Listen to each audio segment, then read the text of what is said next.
David here, your certified remote financial planner, using technology to make financial advice available to you on your schedule and wherever you may be. So today we're going to continue our discussion on investing, and we're going to focus on how to choose the investments in your retirement account.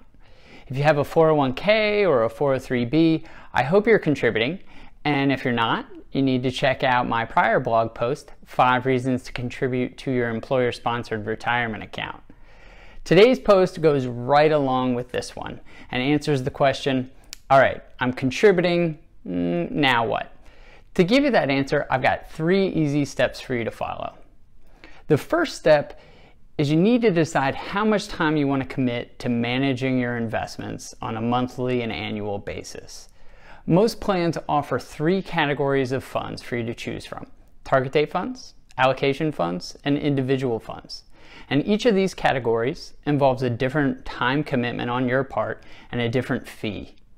So let's talk about each one individually. First, we'll talk about individual funds. You've heard of these. They're most commonly referred to as mutual funds or exchange traded funds, ETFs. They come in all shapes and sizes, but in a nutshell, they're basically a collection of individual stocks and bonds. Using individual funds in your retirement account requires the most time initially and the most ongoing maintenance because you have to rebalance, but it's your least expensive option. Allocation funds are the second category and the next step up because they handle rebalancing for you.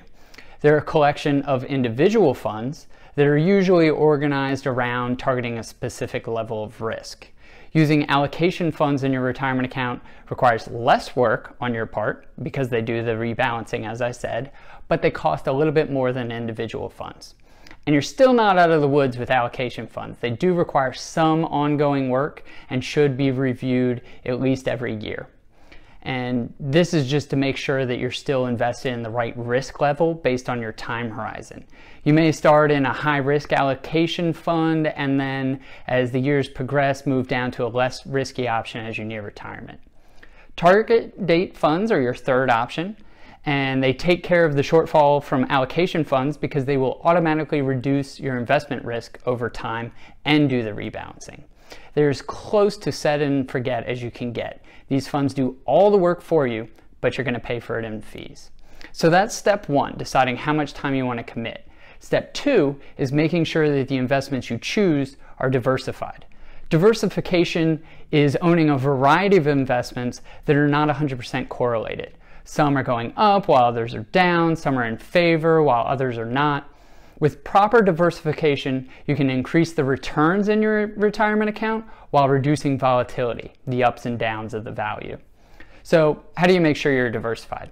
Well, there's 7 key asset classes that you should include in your portfolio to get broad diversification.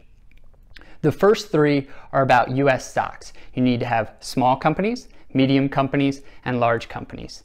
And these companies are in all different industries. Next, you need to have stock in developed international countries like Europe and Japan. And 5, you need to have investments in stocks in emerging economies like China and India. So the next 2 are bonds. You need to have US bonds and international bonds. If you have all 7 of those, you'll be fully diversified. So the next thing you need to do in your retirement account is look at the fees. It's easy to find a fee that the fee prices vary wildly. You can get some expensive ones or you can get some less expensive ones. The lowest are about 0.1%, while the highest are well above 1%. So the reason you got to look at fees is because they can really drag on your investment performance. In the post, I provide an example of how a 1% fee could decrease your retirement savings by 25% over 30 years. 25%. Yeah, so that is a huge drag on investment performance, and keeping fees down is absolutely something you want to consider.